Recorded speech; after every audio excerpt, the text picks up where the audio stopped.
Hey guys, പുതിയ വീഡിയോയോട് സ്വാഗതം. അപ്പോൾ ഇന്നത്തെ വീഡിയോ എന്ന് പറയുന്നത് നമ്മുടെ ഓല S1 Pro Gen 2 എടുത്തിട്ടുണ്ടായിരുന്നു. അപ്പോൾ അതിപ്പോൾ ഒരു 1.5 മാസത്തോളമായി എൻ്റെ കയ്യിലിരിക്കണത്. അപ്പോൾ അതിനെക്കുറിച്ചുള്ള ഒരു ഓണർ റിവ്യൂ ആയിട്ടാണ് വന്നേക്കണത്. ഇപ്പോൾ ഒരു 1850 കിലോമീറ്റേഴ്സ് ഓടിയിട്ടുണ്ട് വണ്ടി. അപ്പോൾ വണ്ടിയുടെ പോരായ്മകൾ കാര്യങ്ങളൊക്കെയാണ് അപ്പോൾ ഈ ഒരു വീഡിയോയിലൂടെ പറയാൻ പോണത്. അപ്പോൾ ഇതാണ് നമ്മുടെ ഓല S1 Gen 2. ഇതാണ് വണ്ടി.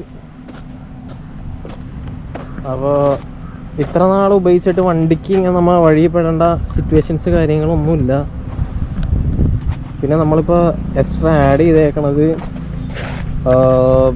മാറ്റ് ആഡ് ചെയ്തിട്ടുണ്ട് നമ്മൾ വണ്ടിക്ക്. പിന്നെ സൺ ഗാർഡ് ടച്ചിന് വേണ്ടിയിട്ട്.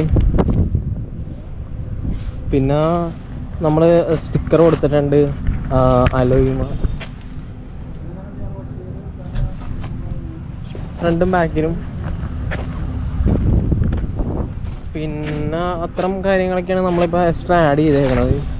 വാങ്ങുമ്പോൾ ഇതൊന്നും നമ്മുടെ വണ്ടിക്ക് ഉണ്ടാവില്ല. പിന്നെ ഇതിൻ്റെ റേഞ്ച് എന്ന് പറയണത് 180 ഒന്നും കിട്ടൂല കേട്ടോ വണ്ടി. ഒരു 195 എന്നൊക്കെ പറയുന്നുണ്ട്. അതൊന്നും കിട്ടാൻ പോലുള്ള വണ്ടിക്ക്. അപ്പോൾ കിട്ടണവരുണ്ടെങ്കിൽ കമൻറ്റ് ബോക്സിൽ അറിയിക്കുക ഉണ്ടെന്ന്. ഇപ്പോൾ എനിക്ക് കിട്ടണത് ഒരു 110 കിലോമീറ്റേഴ്സ് ആണ് ഫുൾ ചാർജിൽ. അതായത് ഒരു 70 റേഞ്ചൊക്കെ പിടിച്ചാണ് ഓടിക്കണത്. 70-80 അത്യാവശ്യം കുഴപ്പമില്ല. അത്യാവശ്യം സ്പീഡിൽ ഓടിക്കണത്. അത് കാരണം അത്രയൊക്കെ റേഞ്ച് കിട്ടണ്ട് എനിക്ക്. ഇപ്പോൾ എക്കണോമിയിലൊക്കെ ഇട്ട് ഓടിക്കണമെങ്കിൽ ഒരു 30-35 കിട്ടുമെങ്കിൽ ഒരു 150 ഒക്കെ കിട്ടും എന്നാണ് എൻ്റെ ഒരു. ഞാൻ ഓടിച്ച് നോക്കിയിട്ടില്ല. പിന്നെ മെയിനായിട്ട് പറയാമെന്ന് ചോദിച്ചാൽ അങ്ങനെ പ്രശ്നങ്ങൾ കാര്യങ്ങളൊന്നുമില്ല വണ്ടിക്ക്. പിന്നെ ഷോക്ക് അബ്സറൊക്കെ കുറച്ച് സെറ്റപ്പ് ആക്കായിരുന്നു. കുഴിയൊക്കെ ചാടുമ്പോൾ നമുക്ക് പേടിയാണ്. അതാണ് നമ്മൾ നൈസായിട്ടേ കുഴിയൊക്കെ വരുമ്പോൾ എടുക്കുകയുള്ളൂ. പിന്നെ ഇതിന് പ്രശ്നം വന്നതെന്ന് വെച്ചാൽ ഇതിന് ലൂസ് ഉണ്ട്. കണ്ടോ, ഭയങ്കര ഷേക്കിങ് ആണ്. പിന്നെ നമ്പർ പ്ലേറ്റ് ഭയങ്കര ഇളക്കമാണ്. റിവറ്റൊക്കെ പോയായിരുന്നു. നമ്മളിപ്പോൾ സ്ക്രൂവിലാണ് നിർത്തിയേക്കണത്. പിന്നെ ഇതിൻ്റെ ഉള്ളിൽ നമ്പർ പ്ലേറ്റിൻ്റെ ലൈനിൻ്റെ വയർ ഇങ്ങനെ ടയർ ഒരഞ്ഞ് പോകുന്നൊരു പ്രശ്നമുണ്ട്. അതൊന്ന് ശ്രദ്ധിക്കണം. അപ്പോൾ വയർ കട്ടാവാൻ ചാൻസ് ഉണ്ട്. പിന്നെ വേറൊരു ഇഷ്യൂ വന്നായിരുന്നു. ഹോൺ വർക്കായില്ലായിരുന്നു. അപ്പോൾ നമ്മൾ ടിക്കറ്റ് ബുക്ക് ചെയ്തു. ഒരു വൈകിട്ട് കൊണ്ടേ കൊടുത്തപ്പോൾ ഒരു 2 മണിക്കൂറിനുള്ളിൽ അവർ റെഡിയാക്കി തന്നായിരുന്നു. ഹോൺ ട്യൂൺ ചെയ്ത് തന്നായിരുന്നു. പിന്നെ ചാർജിങ് പ്രശ്നങ്ങൾ കാര്യങ്ങളൊന്നുമില്ല. അടിപൊളിയാണ്. അപ്പോൾ നമ്മൾ ഡെയിലി ഇപ്പോൾ ചാർജ് ചെയ്യും. നമുക്ക് പ്രെഡിക്റ്റ് ചെയ്യാൻ പറ്റില്ല എന്തോരം ഓടും. അതുകൊണ്ടിപ്പോൾ നമ്മൾ ഡെയിലി ചാർജ് ചെയ്യും വണ്ടി വൈകിട്ടാകുമ്പോൾ. ഇപ്പോൾ നമ്മൾ 50% താഴെ പോയിട്ടില്ല വണ്ടി എടുത്തിട്ട്. പിന്നെ അങ്ങനെ ഡ്രെയിൻ ഔട്ട് കാര്യങ്ങളും ഒന്നുമില്ല വണ്ടിക്ക്. വണ്ടി പിന്നെ അടിപൊളിയാണ്. ഹെഡ്ലൈറ്റൊക്കെ ഒരു രക്ഷയില്ല തന്നെ. വൈറ്റ് ഭയങ്കര വിസിബിലിറ്റിയാണ്. പിന്നെ എന്താ പറയുക, അങ്ങനെ പ്രത്യേകിച്ച് അങ്ങനെ ഇഷ്യൂസ് ഒന്നും വന്നിട്ടില്ല. സർവീസ് ആണെങ്കിൽ ഓക്കെ, വലിയ പ്രശ്നമൊന്നുമില്ല കേട്ടോ. പിന്നെ ഇതിൻ്റെ ഫീച്ചേഴ്സൊക്കെ അടിപൊളിയാണ്. നിങ്ങൾക്കറിയാം, നമുക്കിതിൻ്റെ അകത്ത് പാട്ടൊക്കെ കേൾക്കാൻ പറ്റും. അങ്ങനത്തെ കുറേ അടിപൊളി ഫീച്ചേഴ്സ് ഉണ്ട്. മാപ്പാണെങ്കിലും. പിന്നെ വലിയ ഇഷ്യൂസ് കാര്യങ്ങളൊന്നുമില്ല നമുക്ക്. വണ്ടി ഇപ്പോൾ ഓടിച്ചിട്ട് ഞാൻ സാറ്റിസ്ഫൈഡ് ആണ് വണ്ടി വെച്ച്. വേറെ കുഴപ്പങ്ങളൊന്നുമില്ല. മെയിനായിട്ട് വഴി കിടന്നിട്ടില്ല കേട്ടോ. ഇപ്പോൾ ഒരു 1850 കിലോമീറ്റേഴ്സായി വണ്ടി ഓടിയിട്ട്. 1.5 മാസത്തോളം ഇതുവരെ നമ്മൾ വഴി കിടക്കേണ്ട ഒരു സിറ്റുവേഷൻ വന്നിട്ടില്ല. എന്ന് വെച്ചാൽ ഒരു പേടിച്ചാണ് ഞാൻ വണ്ടി ബുക്ക് ചെയ്തത്. പണിയാവോ ഇല്ലയോ അറിയില്ലല്ലോ നമുക്ക്.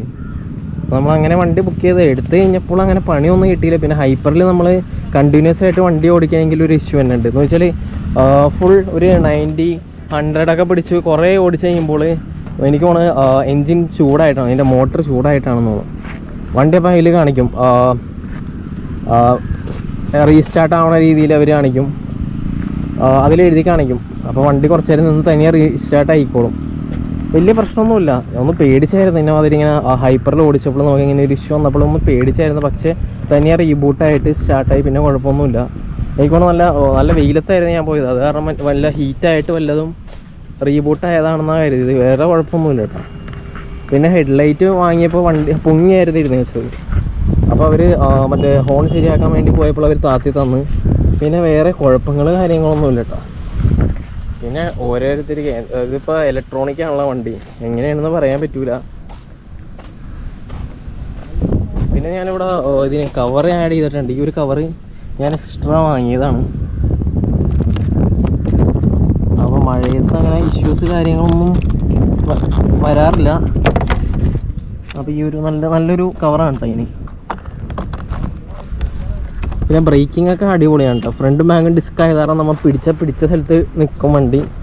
അങ്ങനെ പ്രശ്നങ്ങളൊന്നുമില്ല, അങ്ങനെ തെന്നിപ്പോല, അങ്ങനെ ടയറൊക്കെ അടിപൊളിയാണ്. പിന്നെ ഞാൻ നൈട്രജൻ ഫില്ല് ചെയ്തിട്ടുണ്ട് ടയറിൽ.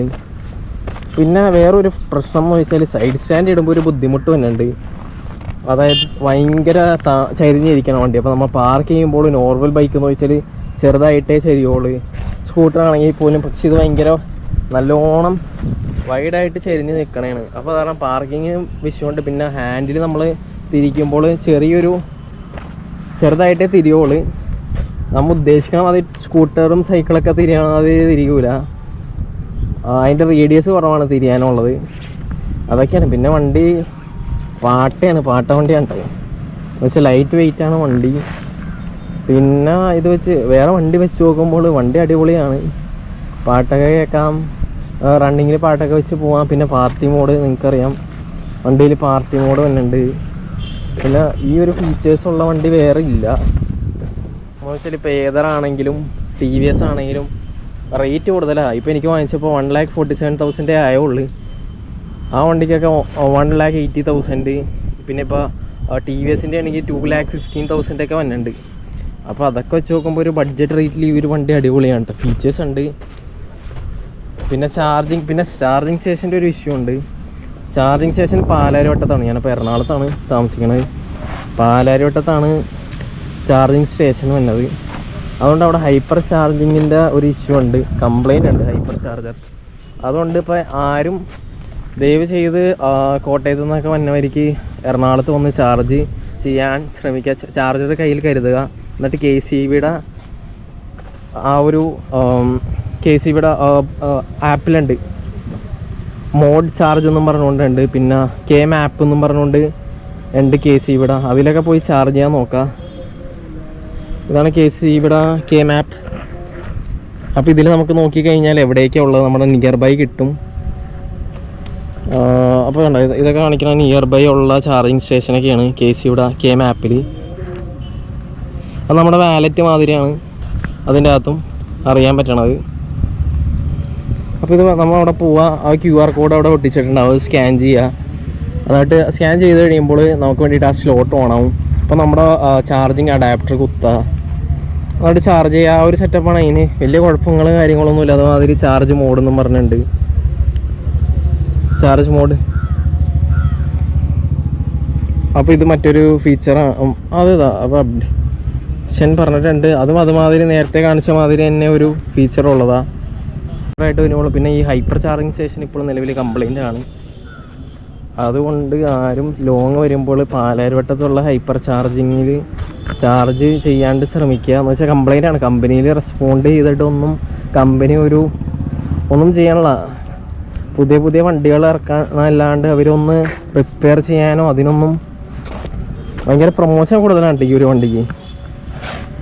അവർ അഡ്വർടൈസ്മെൻ്റ് ഒക്കെ കൂടുതലാണ്. പക്ഷേ ഹൈപ്പർ ചാർജിങ് സ്റ്റേഷനിൽ ഞാനിപ്പോൾ വണ്ടി വാങ്ങിച്ചിട്ട് ഞാൻ ചാർജ് ചെയ്യാൻ നോക്കിയിട്ട് പെട്ടുപോയി. അതിനുള്ള ഒരു അവസരം പോലും അവർ തന്നില്ല. എന്ന് വെച്ചാൽ കംപ്ലൈൻറ്റാണ്. ഇപ്പോൾ നമ്മളെപ്പോഴും ലോങ് പോകുമ്പോൾ ഇപ്പോൾ ചാർജർ കയ്യിൽ കരുതേണ്ടതാണ്. പിന്നെ വേറെ പ്രശ്നങ്ങളൊന്നുമില്ല. ഇപ്പോൾ സർവീസ് ഇപ്പോൾ ഓല കെയർ ഞാൻ എടുത്തിട്ടുണ്ട്. ഓല കെയർ ഞാൻ എടുത്തേക്കണത് കാരണം സർവീസ് ഫ്രീ ആണ്. അതായത് 1,700 റുപ്പീസാണ് എനിക്ക് അടക്കേണ്ട വന്നത്. അപ്പോൾ അവിടെ ഒരു ബ്രേക്ക് പാഡ് കാര്യങ്ങളൊക്കെ അതിൽ ഫ്രീ ആയിട്ട് മാറ്റി തരും എന്നുള്ള രീതിയിലാണ് അവർ പറഞ്ഞേക്കണത്. സർവീസ് ഫ്രീ ആ ഒരു ഇതിലാണ് കെയർ എടുത്തേക്കണത്. കാരണം ചാർജൊന്നും ആവില്ല. അപ്പോൾ നമ്മൾ എല്ലാ കൊല്ലം അതൊരു പുതുക്കണം. പിന്നെ ഇത്രയൊക്കെയാണ് എനിക്കിപ്പോൾ വണ്ടിയായിട്ട് തോന്നിയത്. പിന്നെ ബാക്കിയെല്ലാം അടിപൊളിയാണ് കേട്ടോ, ഒന്നും പറയാനില്ല. വണ്ടി നമുക്കങ്ങനെ സാഡാവേണ്ട സിറ്റുവേഷൻസ് വന്നിട്ടില്ല. പിന്നെ വെച്ചാൽ ഈ തോൽപ്പിക്കാൻ വേണ്ടിയിട്ട് വേറൊരു വണ്ടികളും ഇല്ലയെന്ന് തോന്നുന്നു. നല്ല പവറാണ് കേട്ടോ വണ്ടിക്ക്. നമ്മൾ ഉദ്ദേശിക്കണം അതിലല്ല കേട്ടോ, നമ്മുടെ കയ്യിൽ നിൽക്കില്ല വണ്ടി. നല്ല പവറെന്ന് വെച്ചാൽ നല്ല പവർ, നല്ല ടോർക്കൊക്കെ ചെയ്താൽ വണ്ടി ചാടി കയറും എവിടെ നിന്ന് കഴിഞ്ഞാലും. ഇപ്പോൾ ഡ്യൂക്കൊക്കെ അടുത്തൊക്കെ നിന്ന് കഴിഞ്ഞാൽ പടയെന്ന് പറഞ്ഞ് വെട്ടിക്കാം. നല്ല പവറിലാണ് പോണത്. പിന്നെ നോർമലി ബൈക്ക് വെച്ച് നോക്കുമ്പോൾ ഇപ്പോൾ മൈലേജൊക്കെ ലാഭമാണ്. ഇപ്പോൾ എനിക്കിപ്പോൾ അത് കുഴപ്പമില്ല. ഇപ്പോൾ റഫ് എന്ന് വെച്ചാൽ ലോക്കൽ യൂസ് ആയത് കാരണം ഈ ഒരു വണ്ടി വെർത്താണ് കേട്ടോ നമുക്ക്. ഇപ്പോൾ ട്രാഫിക്കിലൊക്കെ നമുക്ക് എക്കണോമിയിൽ ഓടിച്ച് കഴിഞ്ഞാൽ അത്യാവശ്യം റേഞ്ച് കാര്യങ്ങളൊക്കെ ഉണ്ട്. അപ്പോൾ എന്ന് വെച്ചാൽ വെർത്താണ് വണ്ടി, വേറെ കുഴപ്പങ്ങളൊന്നുമില്ല കേട്ടോ വണ്ടിക്ക് ഇതുവരെ. ഇനി വരാമായിരിക്കും, ഇലക്ട്രോണിക്കാണ് ഇതൊക്കെയാണ്. അപ്പോൾ നിങ്ങൾക്കപ്പോൾ ഈ ഒരു വീഡിയോ ഇഷ്ടപ്പെട്ടെന്ന് കരുതുന്നു. ഞാനപ്പോൾ എല്ലാ ഇതിലും ഞാൻ ഇതിനെക്കുറിച്ച് മാക്സിമം റിവ്യൂസ് എടുത്ത് അപ്ഗ്രേഡ് ചെയ്യുന്നതാണ്. അപ്പോൾ നിങ്ങൾക്കപ്പോൾ ഇഷ്ടപ്പെട്ടെന്ന് കരുതുന്നു. അപ്പോൾ നിങ്ങൾക്കപ്പോൾ ഈ ഒരു ചാനൽ സബ്സ്ക്രൈബ് ചെയ്യുക. അപ്പോൾ നല്ല നല്ല വീഡിയോസ് ഇടുന്നതാണ്. താങ്ക്